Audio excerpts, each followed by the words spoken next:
Hi guys, स्वागत है आप लोगों का एक बार फिर से मेरे यूट्यूब चैनल पे, जहाँ पे आज हम लोग पॉलिटिकल साइंस के एक बहुत ही इंपॉर्टेंट टॉपिक को देखेंगे जिसका नाम है एक दलीय प्रभुत्व का दौर।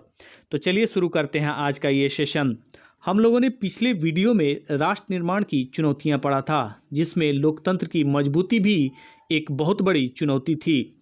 लोकतंत्र को मजबूत बनाने के लिए निष्पक्ष चुनाव बहुत ज़रूरी था। उस समय पूरे विश्व का नज़र भारत पे था।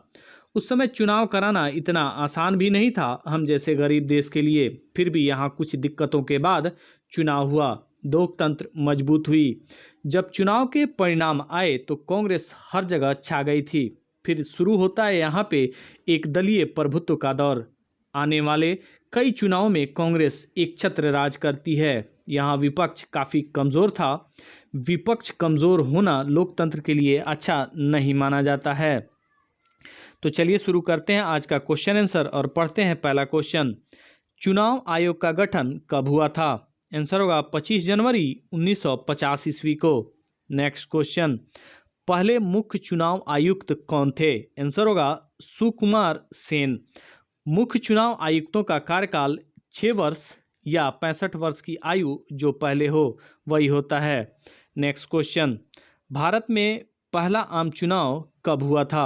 आंसर होगा 1951-52 में पहला आम चुनाव हुआ था। चौथा क्वेश्चन, भारत में ईवीएम इलेक्ट्रॉनिक वोटिंग मशीन का प्रचलन कब शुरू हुआ था? आंसर होगा 1999 में ईवीएम का प्रचलन भारत में शुरू हुआ। आगे बढ़ते हैं और देखते हैं पांचवा क्वेश्चन, नोटा का प्रयोग कब शुरू हुआ था?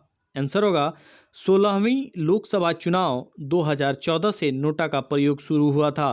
पहले ही चुनाव में नोटा को लोगों ने 1.1% वोट किया था। आगे बढ़ते हैं और देखते हैं अगला क्वेश्चन, प्रथम आम चुनाव में कितनी सीटों पर चुनाव हुआ था? आंसर होगा 489 सीटों पर चुनाव हुआ था, जिसमें 489 सांसद निर्वाचित हुए थे। अगला क्वेश्चन, प्रथम आम चुनाव के समय भारत में कितने मतदाता थे? आंसर होगा लगभग 17 करोड़ मतदाता थे।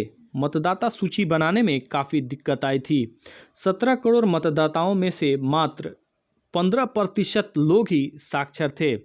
आगे बढ़ते हैं और देखते हैं आठवां क्वेश्चन, प्रथम आम चुनाव में कांग्रेस, भारतीय कम्युनिस्ट पार्टी और भारतीय जनसंघ को कितनी सीटें मिली थीं?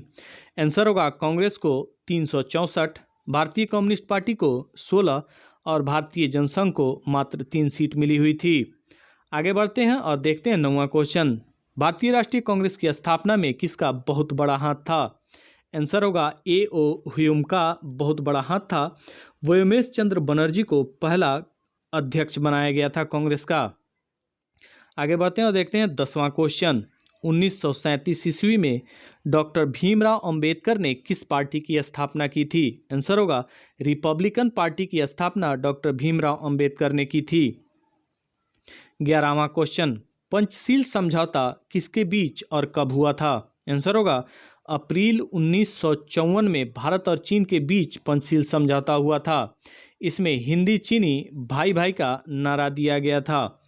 यह व्यापार और आपसी संबंध मजबूत बनाने के लिए समझौता किया गया था।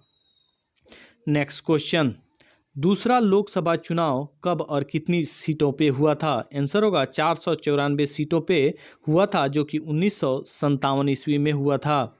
आगे बढ़ते हैं और देखते हैं 13वां क्वेश्चन, दूसरे लोकसभा चुनाव में कांग्रेस, भारतीय कम्युनिस्ट पार्टी और भारतीय जनसंघ को कितनी सीटें मिली थीं? आंसर होगा कांग्रेस को 371, भारतीय कम्युनिस्ट पार्टी को 27 और भारतीय जनसंघ को 4 सीटें मिली हुई थीं। आगे बढ़ते हैं, देखते हैं 14वां क्वेश्चन, पहला और दूसरा लोकसभा चुनाव कैसे हुआ था? आंसर होगा उम्मीदवारों के लिए अलग अलग मत पेटिका रखी हुई थी, उसी में बैलेट पेपर रखना होता था। आगे बढ़ते हैं और देखते हैं 15वां क्वेश्चन, तीसरे लोकसभा चुनाव में कांग्रेस, भारतीय कम्युनिस्ट पार्टी और भारतीय जनसंघ को कितनी सीटें मिली थीं? आंसर होगा कांग्रेस को 361, कम्युनिस्ट पार्टी को 29 और भारतीय जनसंघ को 14 सीटें मिली थीं। तीसरे लोकसभा चुनाव में 494 सीटों पे चुनाव हुआ था। आगे बढ़ते हैं और देखते हैं 16वां क्वेश्चन, भारत के किस राज्य में पहली गैर कांग्रेसी सरकार बनी थी? आंसर होगा केरल में 1957 ईस्वी में, जब वहाँ पे 126 सीटों पे चुनाव हुआ था और कम्युनिस्ट पार्टी जो थी वो 60 सीटें जीती हुई थीं। वहीं स्वतंत्र 5 विधायकों ने उसको समर्थन दिया था। आगे बढ़ते हैं और देखते हैं 17वां क्वेश्चन। भारत पर चीन ने कब आक्रमण कर दिया था? आंसर होगा 1962 ईस्वी में चीन ने भारत पर आक्रमण कर दिया। नेक्स्ट क्वेश्चन, जवाहरलाल नेहरू की मृत्यु कब हुई थी? आंसर होगा 27 मई 1964 ईस्वी को जवाहरलाल नेहरू की मृत्यु दिल के दौरा पड़ने से हो गया था।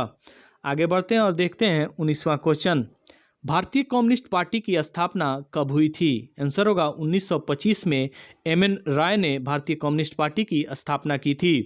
नेक्स्ट क्वेश्चन, भारतीय जनसंघ की स्थापना किसने और कब की थी?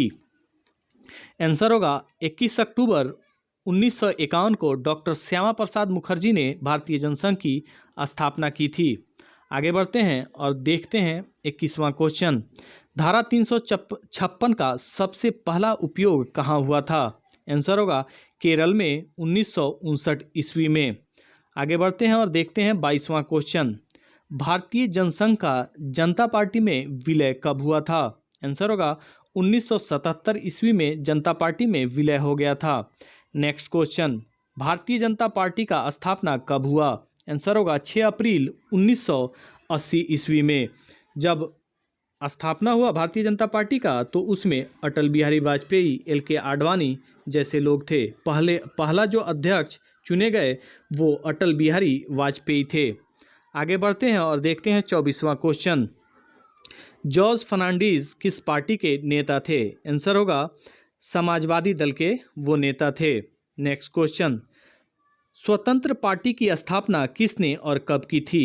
आंसर होगा सी राजगोपालचारी ने 1959 में स्वतंत्र पार्टी की स्थापना की थी, जिसमें के.एम. मुंशी, एन.जी. रंगा वगैरह भी थे। आगे बढ़ते हैं और देखते हैं 26वां क्वेश्चन, प्रथम भारतीय जिसे भारत रत्न से सम्मानित किया गया था? आंसर होगा सी राजगोपालाचारी। आगे बढ़ते हैं और देखते हैं 27वां क्वेश्चन, लोकसभा के साथ किसका चुनाव हुआ था? आंसर होगा विधानसभा का चुनाव भी साथ साथ कराया गया था। आगे बढ़ते हैं और देखते हैं 28वां क्वेश्चन, भारत में एक दलीय प्रभुत्व का दौर किस पार्टी का और कब तक रहा? आंसर होगा कांग्रेस पार्टी का एक दलीय प्रभुत्व 1976 ईस्वी तक रहा, क्योंकि 77 के चुनाव में कांग्रेस पार्टी चुनाव हार गई थी।